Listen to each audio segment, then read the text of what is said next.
Are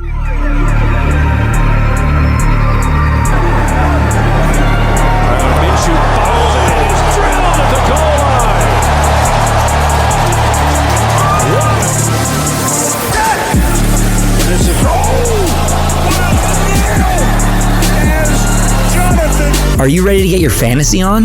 Here's Show Us Your TDs. It's grind time! Let's go!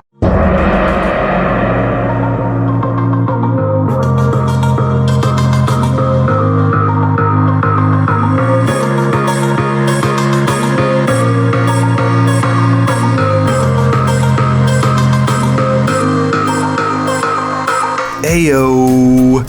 Welcome back to week 8 of Show Us Your TDs.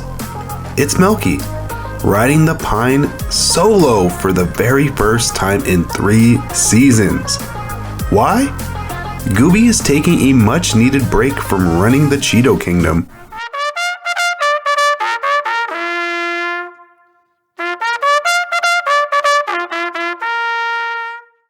All hail the king. His royal dustiness will be back next episode.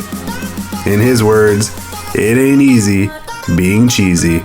Now, should we get into fantasy football? Yeah, let's get into fantasy football.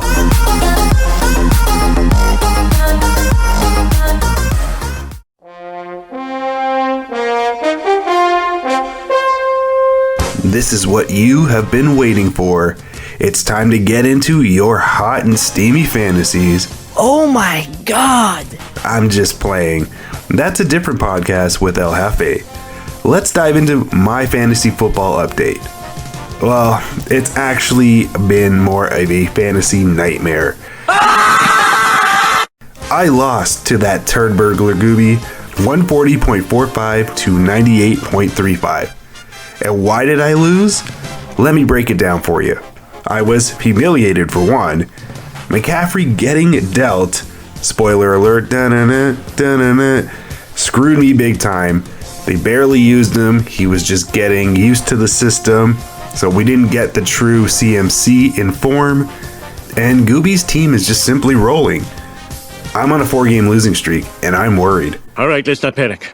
I'll make the money back by selling one of my livers. I can get by with one. I'm now sitting at the very bottom, the spot where Goobie held for a couple of weeks. Now you know me. I have a little segment called Calling Out Names When Things Don't Go Well.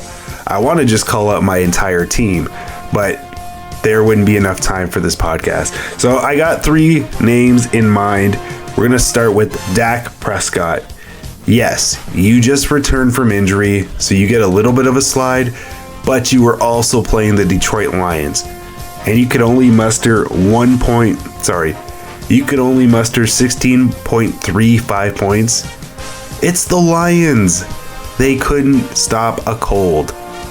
I know you were probably on pitch count, but come on. You got to take advantage. That's how you get back into the thick of things. You know, you beat up on the really bad teams and get your confidence back because Rush still looks better than you right now. Najee Harris, I regret drafting you. You suck. Your team sucks. 9.5 points. You were a top 10 running back. What's going on in Pittsburgh? Is Mike Tomlin going to have a losing season? I think so. You guys are flaming garbage. And last but not least, the Cincinnati Bengals defense. You're playing Atlanta. Now, yes, Atlanta has some talent, but you mean to tell me you left that wide receiver wide open? How? You guys are supposed to be talented. You hadn't given up a lot of touchdowns in the second half, but yet you screw me over and give me 4 points? I never stood a freaking chance. God, and Goobie's probably celebrating over there because now he has life at 3-4, where I'm just like simply crashing and burning very quickly at 2-5. This sucks donkey balls. Fuck my life. Okay, now enough about the sad news. I'll get over it, folks. Trust me. Maybe I won't. Not sure right now. let's talk about my upcoming matchup this week. It's a rematch between Deflate This with the middle finger and Not a Bears lineup. The projections are Not a Bears lineup to beat me 129.24 to 124.56. Now, I did play her week 1, and she did squeak out a very small victory against me. Anything is possible in fantasy football, so I'm looking for redemption. Now, having said that, her team has been firing on all cylinders with Joe Burrow and company just taking over the NFL offensive categories. So let me break it down to you, our head-to-head matchup. So again, starting at the quarterback spot, I'm going to start Tom Brady, yes, Mr. Deflate himself, against Joe Burrow. It's going to be tough. I mean, Burrow is on fire, so I might give the edge to Joe Burrow. Next, we've got Cortland Sutton versus Chris Godwin. Now, I do hope Brady does not throw Godwin's way and gives me the advantage. I've got to start Cortland because I've got Keenan Allen on bye, so I don't really have a choice. Next matchup, I got Chris Olave, the rookie wonder, versus Cooper Kupp, who's arguably one of the best wide receivers in the game. So we'll give it up to Cooper Kupp. Next, Terry McLaurin, who had a strong week 7. He will be facing Devontae Smith. This could be a wash. I mean, both wide receivers are really good. I'm just hoping AJ gets more of the love and Devontae gets left out in the cold.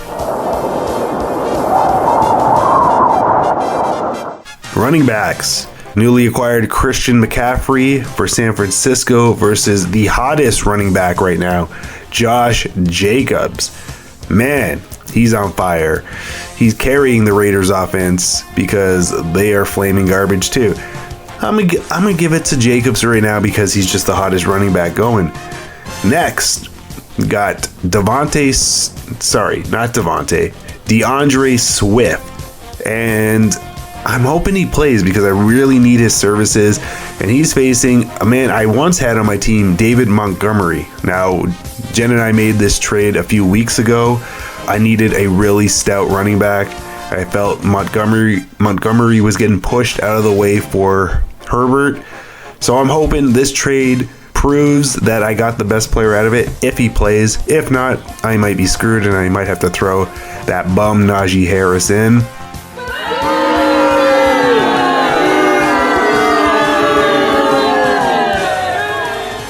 The tight end spots, she's got George Kittle, which is another player I sent to her who finally had a good game last week.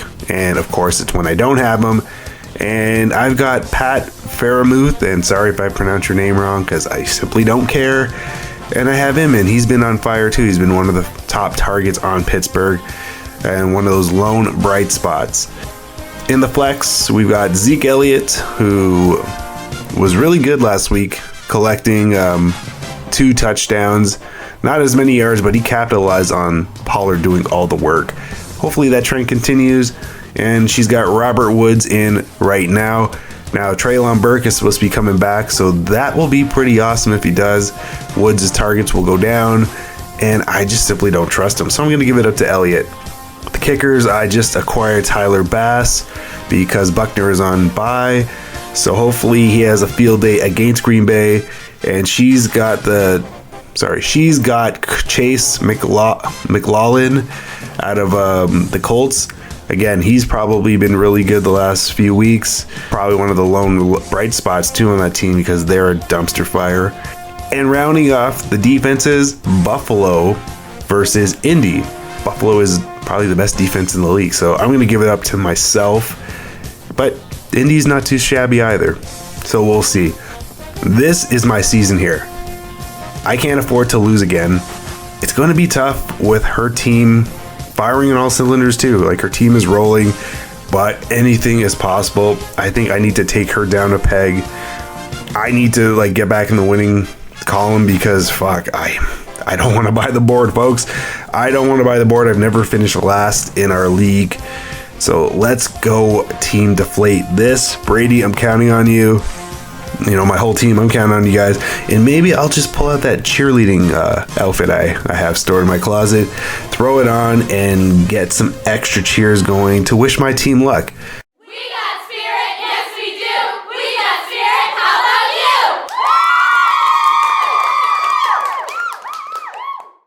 you? What do you think? Do you think I should actually go that mile and do it? Are you thinking, ew, gross, Mo in a cheerleading outfit? Yes, my real name is Mo, but you can still call me Melky.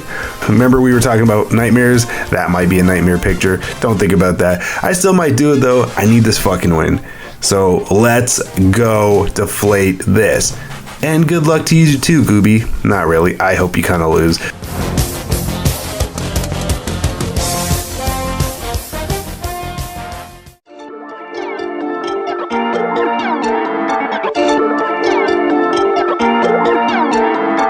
It's time for your Week 7 highlights. And trust me, there were some big ones. And we're going to start with the biggest one of the week with Christian McCaffrey getting traded to the 49ers. Damn! This actually happened when Goobie and I were recording last week's episode. Wow, is all I have to say. The Panthers trade the star running back to San Francisco. Carolina receives a second, third, and fourth round pick, plus a fifth round pick in 2024 for the star running back services. He's one of only 3 players to rush for 1,000 yards and receive 1,000 yards in one season. Now, this is incredible. The San Francisco 49ers have just upgraded their offense. They got stars everywhere with Debo, Ayuka, Kittle, and now CMC in the fold. This team is going to be a force to be reckoned with. Now, there was a game this week. They did play Patrick Mahomes and the KC Chiefs, and unfortunately, in his debut, they did not do too well. They went down 44-22. Like I was saying, Mahomes boy went for 423 passing yards, 3 passing TDs, and just an INT. His counterpart, porn star Jimmy, went for 303 passing yards, 2 passing TDs, an INT, and 2 rushing yards. Oh, and plus a fumble. You need to hold on to the ball, buddy. CMC in his debut went for 38 rushing yards and 24 receiving yards. They were just getting him into the fold, and that's what killed me in fantasy. But he's going to slowly get into this offense and watch him go. It's going to be exciting, folks. Clyde Edwards-Helaire was actually benched in favor of Isaiah Pacheco. They like things from Pacheco. He had 42 yards, I believe, in Sunday's game. CEH, you need to get that shit together. I mean, no wonder Goobie hates your guts. Oh, snap. So, does CMC on the 49ers make them the best team in the NFC? Clearly no, because you have the Eagles at 6-0, who basically are the best offensive team and one of the greatest defensive teams out there right now. But this does make them a threat. I don't see anyone else sporting a star-studded lineup like the 49ers do, so it should be interesting. I think, if anything, porn star Jimmy is going to hold them back because he can only do so much. But going forward, this team is going to be a powerhouse on the offensive side. Now, moving on to Dallas, because it's the return of the Dak. Return of the Dak, it is.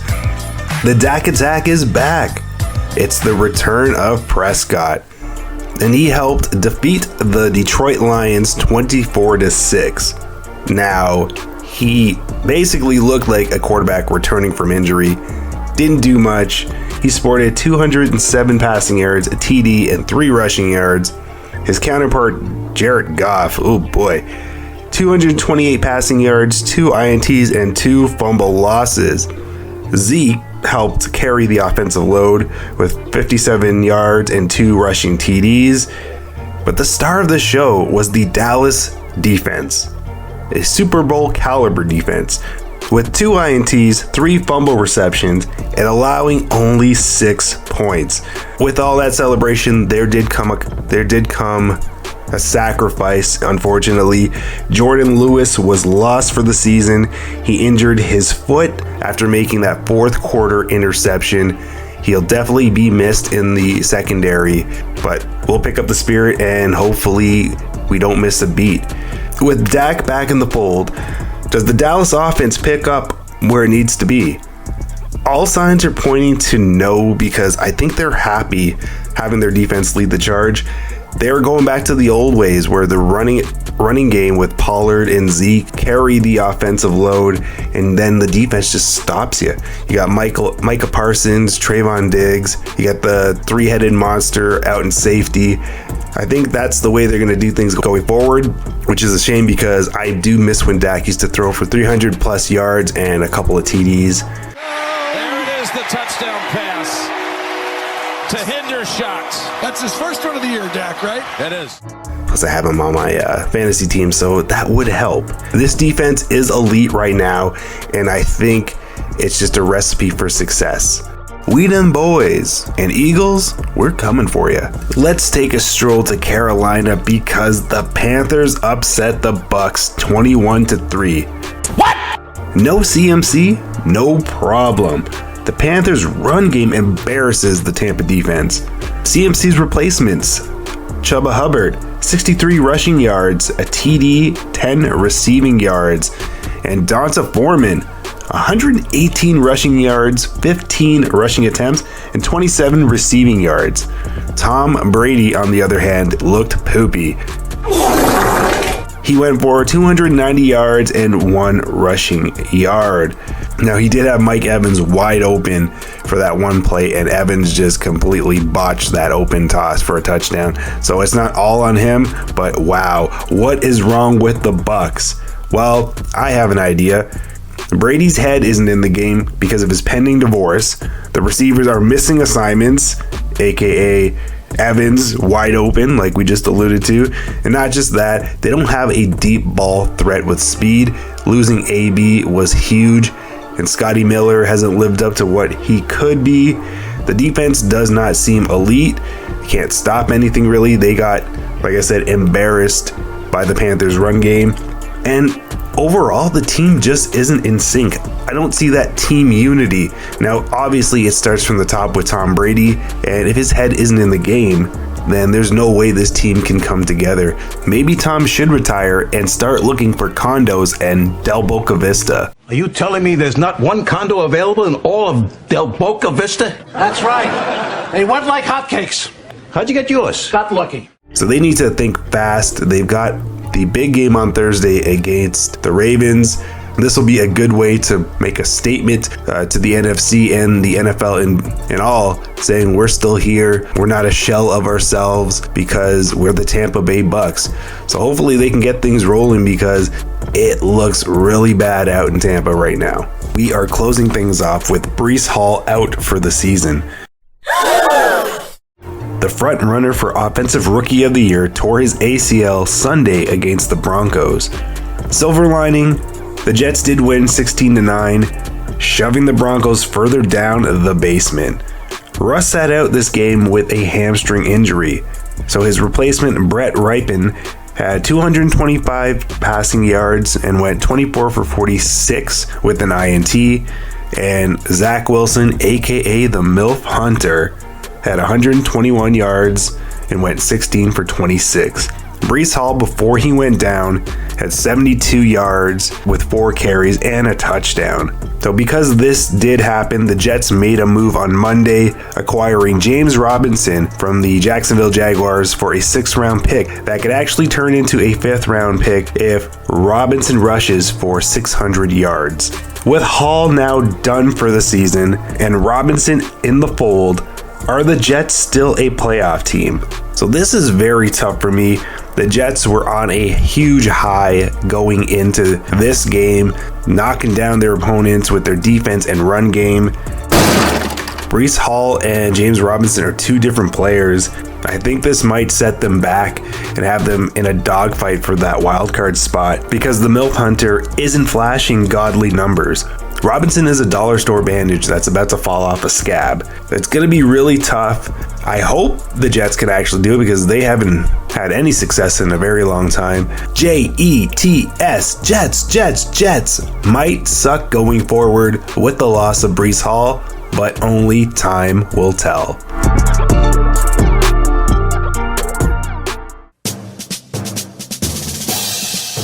Well, the Jets and Broncos game is a great segue to the most disappointing division in football. It's time for your AFC West Bulletin. Let's begin. At number 1, and no surprise to anyone, it's the KC Chiefs. They're at 5-2. Number 2, the LA Chargers, 4-3. And newly, number 3 spot goes to the Las Vegas Raiders. Raider Nation, Raider Nation, Raider Nation, Raider Nation. And all the way at the bottom, as I predicted, no, actually I didn't. I thought they'd be a lot better than what they are. It's the Denver Broncos. Oh, that is true. I didn't see that coming. An astute observation has led to laughter. We are laughing. Now, how did the AFC West do last week? Well, we talked about the Chiefs game and highlighted that with Mahomes stuffing the ball down Jimmy Garoppolo's throat, and him and the Chiefs are the kings of the AFC West. Nobody can touch them right now. All bow down to him and the Walrus. They have a bye this week. Now the Chargers, they lost to the Bronco Slayer, aka Geno Smith, 37-23. The potential MVP candidate, Geno Smith, posted 210 yards, 2 TDs, 7 rushing yards, an INT, and a fumble loss.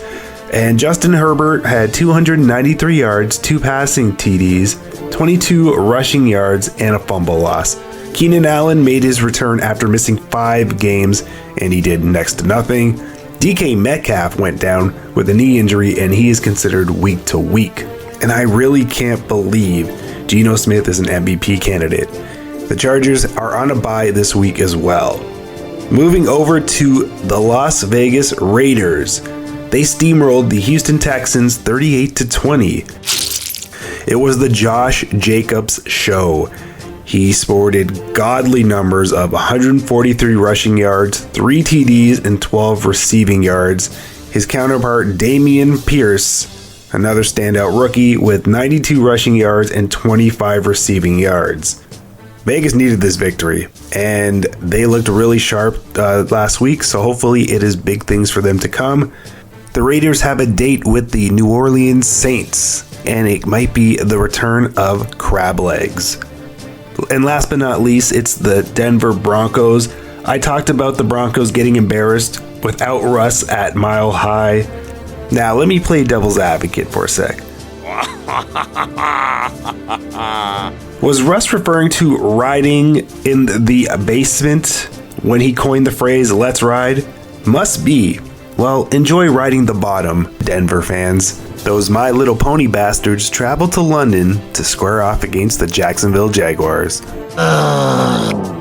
And that has been your AFC West Bulletin, dedicated to Kevin.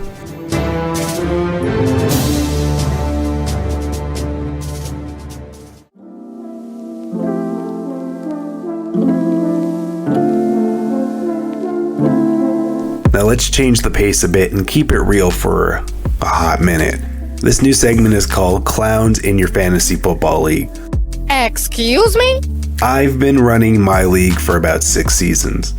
I've had different people come and go, for better or for worse, but for the most part, they're all pretty good. The league is a lot of fun, we all consider ourselves friends, and that's the beauty of it. Do you find you have that 1 or 2 annoyance in your league that make you want to pull your hair out? I feel there's always that one person who becomes a headache. Ow! They simply act like a clown. Why? What's the reason? Do you get a kick out of being a fool? It's called fantasy football for a reason. Not one of us are qualified to run a real football franchise, and the NFL would never hire you in any capacity. No one is giving you their entire team for a wide receiver 2 or a running back 2. Have you lost your damn mind? So get that out of your head. You aren't a football guru. And I'm not done. For those who enter a league only to have someone else run your team, do everyone a favor and quit. You're taking away a spot from someone who actually values the game.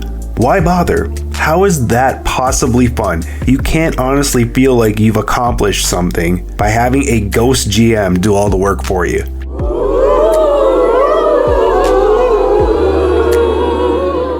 So make like my pants and split.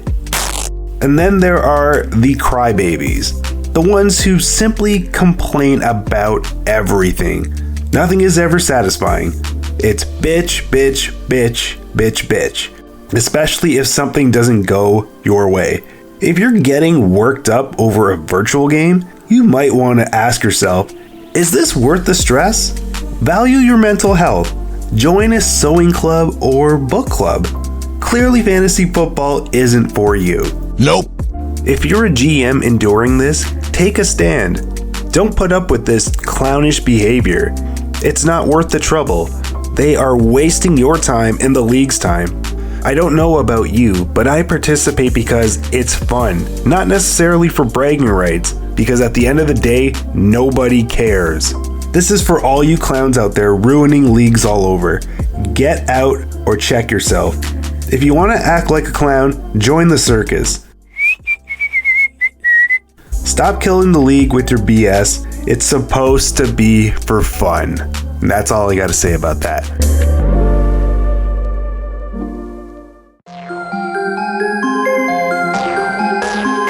I'm sorry, I had to get away from that dark cloud that was hovering over my head.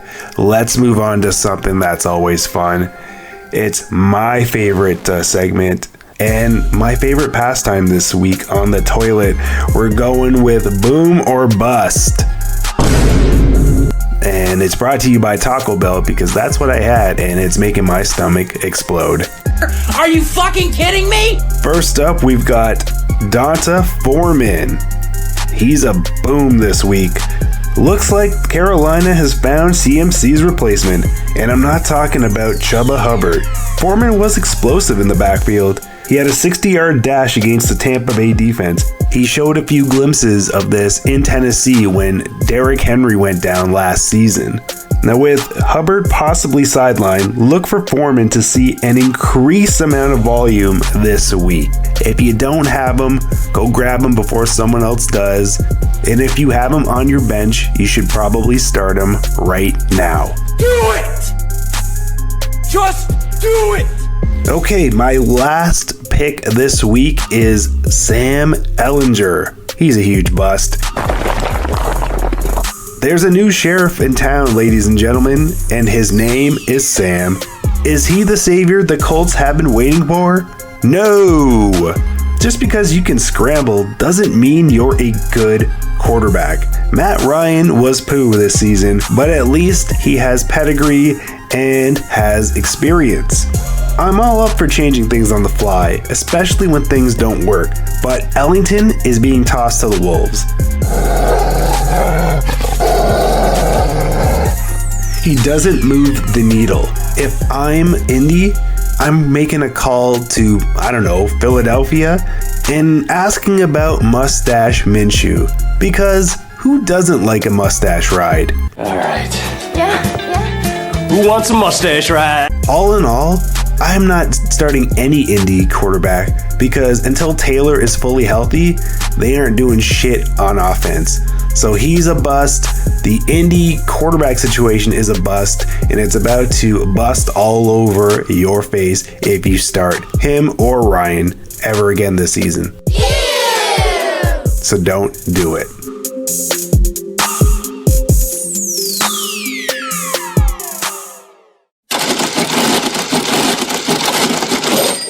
All right. It's our final segment this week. The very one Ball Walker invented. So get your $2 out because it's time for Toonie Bets. I have not done well at all this season. I've actually lost, I think, more than I've won. But I did say I was going to take more risks, and I stand by that. So let's fly over to Minnesota.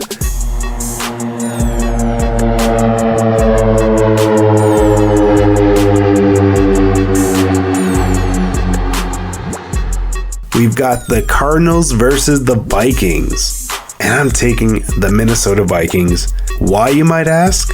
Because they're the home team. they're fully rested from the bye week, and I'm sure they really want to keep pace with Boz Eagles. Not to mention, there's team unity over there. Unlike the Arizona Cardinals, is there a drift or a war happening between Baby Yoda and Cliff Kingsbury? I think so. The way they were going at it on Thursday night screams friction. Their relationship is rocky at best, and there's a lot of pressure mounting. I'm pretty sure Kyler Murray is prepping for his LOL Worlds gaming tournament over studying the playbook this week. Look for the Viking hammer to cut apart the Arizona Cardinals. And that concludes... Oh, wait, I have a surprise for you. Goobie has made some time to send me his Toonie bet. Let's hear what the Jack Black lookalike has to say. What's up, guys? It's your boy Goobie here. I'm sorry I didn't make this podcast. I really tried, but I'm recovering from a little bit of a hangover after partying so hard after beating Melky 140 to 98. Oh man, I can't wait to hear what he has to say about that one. But other than that, I'm here to talk Toonie bets, and I'm gonna go with, New York again, but this time I'm going with the New York Giants over Seattle Seahawks. I think the Giants are looking good. I've been saying it all year, and I think they'll take this one pretty decisively. So I can't wait to hear Melky's Toonie bets and Bob's Toonie bets, and I can't wait to hear this podcast. And I will see you guys next week. And that was Goobie's Toonie bet. Thanks for gloating, you pumpkin head.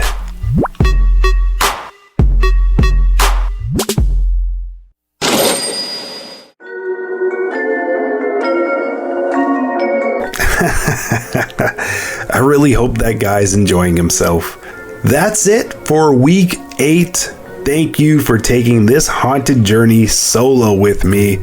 I just want to thank NA30, the Mustard Guys, Ba, Calf, Goobs, Sports For You podcast. Check them out on Townhouse Media. And most of all, I want to thank Slutty Halloween Female Costumes.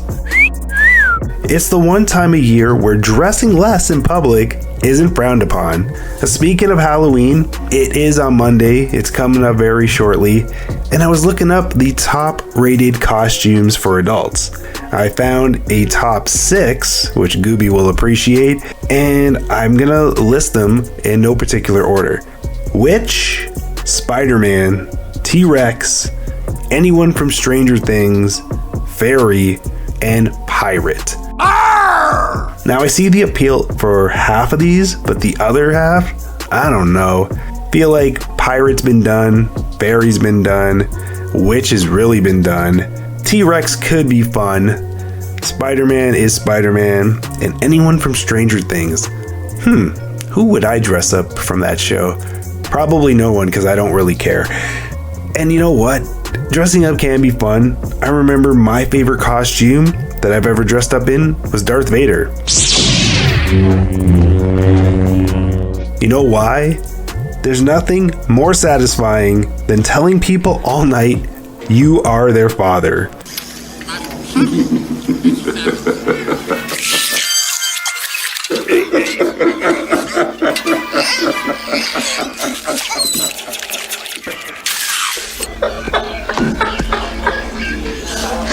What are you dressing up as? Why don't you message Goobie and I on Instagram and tell us? We want to know. I'm at Blackzilla27 and Goobie's at G00BIE. I guess Goobie was taken. Thanks for listening. Have a safe and happy Halloween, and don't accept fruit when you go trick-or-treating. That is not candy. It's bullshit. Hi y'all, I'm Pamela Pupkin, creator of the Punch the Devil workout. Now Halloween is right around the corner. Who's excited? Woo, Now I have created a fun, family-friendly Halloween workout that will not only protect you from the evil spirits, but will also help combat those Halloween candy thunder thighs. Laugh. Hi y'all, I'm Pamela Pupkin, and you're about to do Pamela Pupkin's Halloween workout. Woo! This is Alan. Alright, come on. Shake off the Skittles, shake off the Reese's, shake off those candy corns. Now ride the witch's broom. Ride the witch's broom. Ride the witch's broom. Ride the witch's broom. Squash Satan, kick him in the crotch. Squash Satan, kick him in the crotch. Squash Satan, kick him in the crotch. Kick that Satan in the crotch. Zombies to the left. Zombies to the right. Zombies to the left. Zombies to the right. Break it down. I'm a scarecrow doing the robot. Break it down. I'm a scarecrow doing the robot. Whoop, there's a spider web. Whoop, there's a ghost. Whoop, there's a black cat. Shake it. Whoop, there's a spider web. Whoop, there's a ghost. Whoop, there's a black cat. Shake it. Block the evil spirits and bash Beelzebub. Block the evil spirits, then bash Beelzebub!